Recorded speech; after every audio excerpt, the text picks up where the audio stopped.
Everyone, welcome back to my channel. আর আজকে আমি যাচ্ছি সাউথ কলকাতা ঠাকুর দেখতে। এই লুকটা আমি আগেই একটা শর্টে শেয়ার করেছি, সেই সেম লুকটাই রেখেছি। সো তোমাদের সাথে শেয়ার করবো। আমার কলেজে অফিসের কলিগ তো রিয়া, আমি আর কয়েকজন আমার কলিগ, আমরা সবাই মিলে বেরোচ্ছি। সো কী করলাম, কোথায় খেলাম, সব কিছু তোমাদের সাথে শেয়ার করবো। এখন তাড়াতাড়ি বেরোই, এখন মোটামুটি 11টা বাজতে যাচ্ছে। সো আজকে অনেকটা রোদ্দুর আছে, বৃষ্টির ব্যাপার নেই। শুনছিলাম যে হয়তো অষ্টমীতে বৃষ্টি হতে পারে, অষ্টমী থেকে বৃষ্টি হতে পারে। সো দেখা যাক। দিনটা ছিল দুর্গাপুজোর পঞ্চমী, আর তো এই দিনকে আমরা সাউথ কলকাতার ঠাকুর দেখতে যাচ্ছিলাম। তো কালীঘাট মেট্রোর জন্য বেরিয়ে গেলাম। রিয়া আর আমি টুইনিং করে নেল পেন্ট পরেছিলাম, তো সেটাই আমি ক্যামেরায় ক্যাপচার করছিলাম। আর ইভেন মেট্রোর সিটের সাথেও আমাদের নেল পেন্টটা ম্যাচ হয়ে গেছিলো।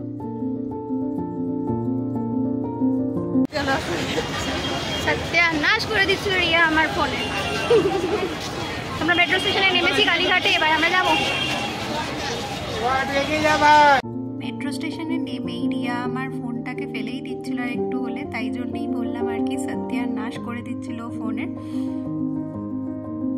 আছি বাদামতলা আসার সঙ্গে, আর এখানে দেখতে পাচ্ছ রিয়া আছে, আরও দুজন আছে, আর একজন আছে যে ক্যামেরায় আসতে চায় না, তো ওকে বাদ দিচ্ছি, বাকিদের দেখাচ্ছি। শ্রীকন্যা আই বলে দে। এই বছরের থিম ছিল সুবিচারের আশায় ঈশ্বরের আদালতে আর্জি। থিমটা খুবই থটফুল লেগেছে আমার। তারপর এখান থেকে আমরা চলে গেছিলাম 66 পল্লী, আর এই প্রতিমা দেখে আমার কিন্তু রীতিমতো গায়ে কাটা দিচ্ছিল। তারপর এখান থেকে চলে গেলাম নির্বাল ভট্টাচার্য লেন, যেটা ঠিক 66 পল্লীর পরেই থাকে। এখানে প্রতিবারই খুব সুন্দর থিম করে, ছোটোর ওপরে খুব সুন্দর করে রাজবাড়ি করেছিল এবারে।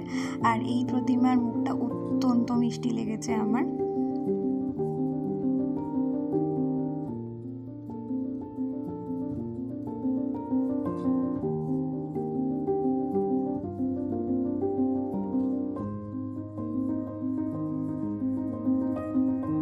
প্রচণ্ড গরম ছিল, তো এরপরেই আমরা বেরিয়ে সবাই মিলে খেলাম একটুখানি কোল্ড ড্রিঙ্কস।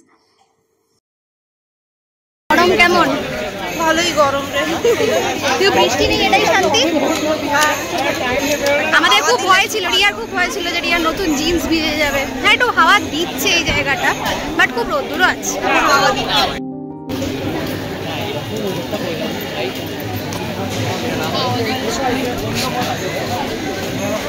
বাদামতলা 66 পল্লীর পরে বা ভাবছি কিসের ঠাকুর দেখতে যাবো।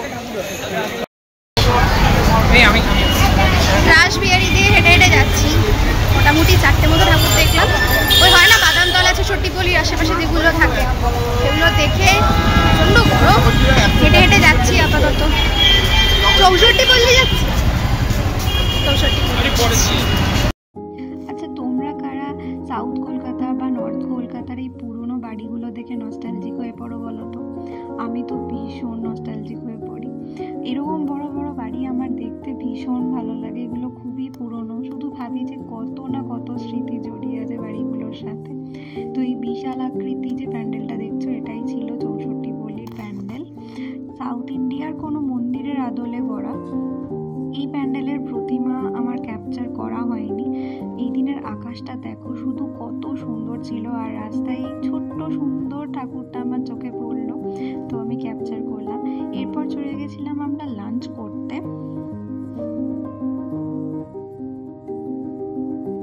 খাওয়া দাওয়া পর্ব সেরে প্রথমে গেলাম দেশপ্রিয় পার্ক। আর এখানকার প্যান্ডেলটা ছিল একটা বড় জাহাজের মতো আকারের, আর ভেতরের ইন্টিরিয়ারটা যেটা প্যান্ডেলের করেছিল সেটা প্রচণ্ড সুন্দর ছিল। আর এই ছিল ওখানকার প্রতিমা। এরপর সবাই প্রচণ্ড টায়ার্ড হয়ে গেছিলো, কিন্তু আমি টেনে টুনে সবাইকে নিয়ে গেছি। আর শেষ দুটো ঠাকুর আমরা দেখলাম, একডালিয়া আর সিঙ্গি পার্ক। সেই ট্রেডিশনাল একই রকমের আদলে তৈরি মুখ, একই রকমের ঝালর। তো প্রথমেই গেলাম একডালিয়া। এখানে আমার নিজের বাবার সাথে প্রচুর স্মৃতি আছে, আমরা প্রতি বছরই ঠাকুর দেখতে আসতাম। এরপর সবাই ভিড়ে গরমে জর্জরিত হয়ে খুবই ক্লান্ত হয়ে গেছিলো, আর আমরা অনেক ঠাকুর দেখতে পেরেছি। এই দিন আমাদের ভাগ্য পুরোপুরি সহায় ছিল, বৃষ্টি আসেনি এবং খুবই সুন্দরভাবে আমরা সমস্ত ঠাকুর দেখতে পেরেছি। এখানে আমি অনেক কিছু রেকর্ড করেছিলাম, কিন্তু বেসিক্যালি প্রচণ্ড গাড়ির আওয়াজে আমার কথাগুলো স্পষ্টভাবে শোনা যায়নি। তো আজকের ভিডিওটা এইটুকুই। যদি ভিডিওটা ভালো লেগে থাকে প্লিজ চ্যানেলটাকে সাবস্ক্রাইব করে দিও। দেখা হচ্ছে পরের ভিডিও।